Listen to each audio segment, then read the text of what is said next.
મેં પહેલું બીજું ત્યાં હોસ્ટેલમાં કર્યું છે એટલે કે અમે પહેલાં બીજા હોસ્ટેલમાં હતા ને તો મારી મમ્મી છે ને ક્યારેય અમને હોસ્ટેલમાં મૂકવા ના આવે.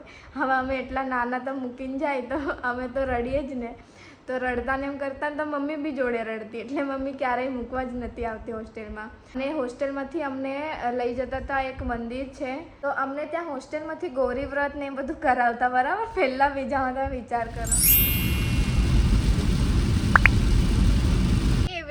કેમ છો? તો અમે આવી ગયા છીએ લીમખેડા. થોડું બેંકનું થોડું ગાડીનું કામ હતું તો એના માટે અહીંયા આવી ગયા છીએ. વેઇટ કરીએ છીએ 10 વાગ્યા પહેલાં જ આવી જાય એટલે બેંક ખુલે પછી જઈએ. પછી આ જવાના છે, એમનું કંઈક કામ છે ગોધરા. મેં રહીશ એમના ફ્રેન્ડની વાઈફ જોડે, તો દેખીએ અમે બે શું કરીએ છીએ ઘરે. જઈએ છીએ, ખુલી ગયું છે. ખાલી 5 મિનિટ જ વાર હતી ભાઈ 10 વાગ્યામાં.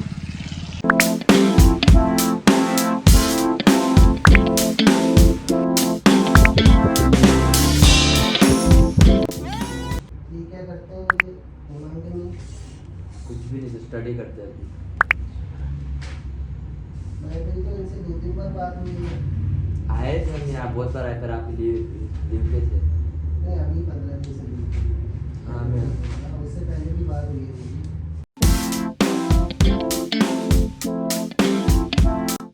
હા, તો કાલે મેં રોકાઈ હતી લીમખેડા એમને ફ્રેન્ડને ત્યાં. તો ત્યાં દીદી જોડે અમે મતલબ મેં પહેલાં બીજામાં જ્યાં હોસ્ટેલમાં ભણતી હતી ને એ સ્કૂલ ત્યાં સામે છે, એમના ઘરની એક્ઝેક્ટ સામે.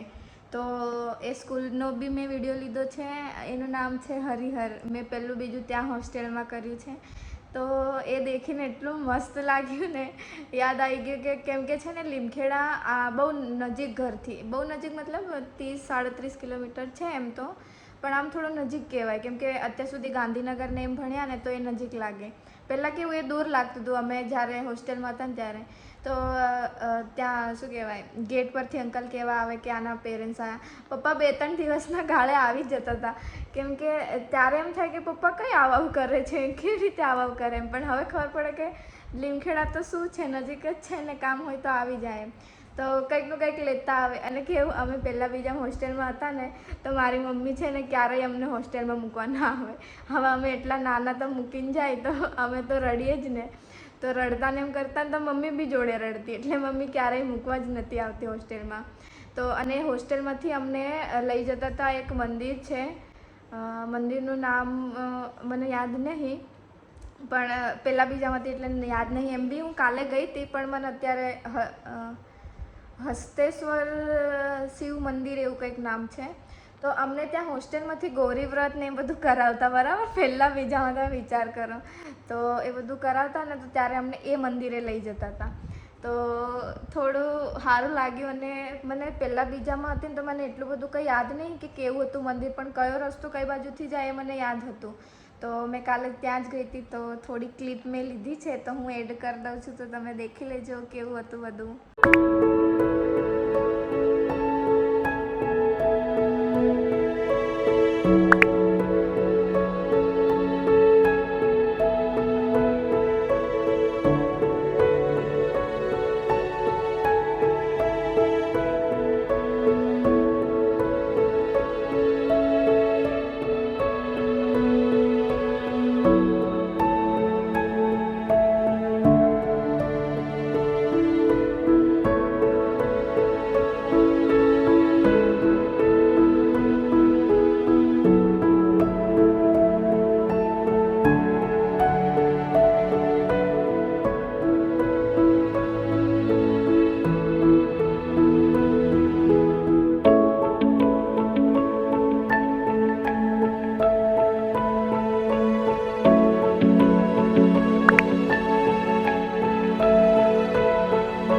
કાલે અમે ગયા હતા લીમખેડા. તો મેં તમને કીધું હતું કે એ જવાના છે ગોધરા, એમના ફ્રેન્ડને કામ છે અને સાગરને બી થોડું કામ હતું, તો એ લોકો ગોધરા ગયા હતા.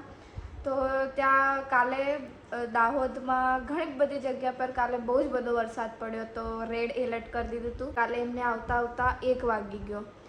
એ બીજું બી કંઈક કરવા રહી ગયા લાગે, મતલબ થોડું બહાર જમવા રહી ગયા ને આમ તેમ કરવા રહી ગયા.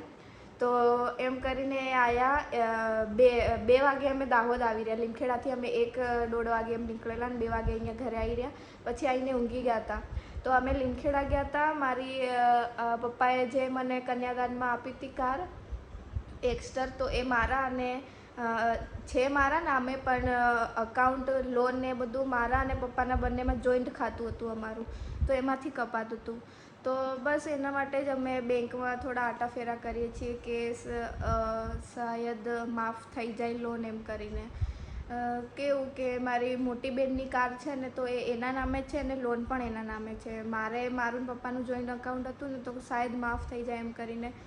તો થઈ જાય તો સારું છે, તો એટલું થોડું ટેન્શન ઓછું. કેમ કે હું તમને કહું છું ને કે અમે હવે બેંકમાં જઈએ કે કંઈક બી કરીએ ને, તો પૈસા કાઢવાના આવે ને તો એમ થાય કે હવે પૈસા પૂરા થઈ ગયા, હવે પૈસા કંઈથી કાઢશું, આમ તેમ એટલું બધું થઈ જાય છે ને. ખબર નહીં પપ્પા કેવી રીતે આટલું બધું હેન્ડલ કરતા હતા. બેંકમાં જાય, પેલું શું કહેવાય, સિમેન્ટની દુકાન સંભાળે, સરકારી દુકાન સંભાળે, બિલો આ તે, કેટલું બધું ખબર નહીં કેવી રીતે મેનેજ કરતા હતા. વિચારીને જ કંઈક થાય.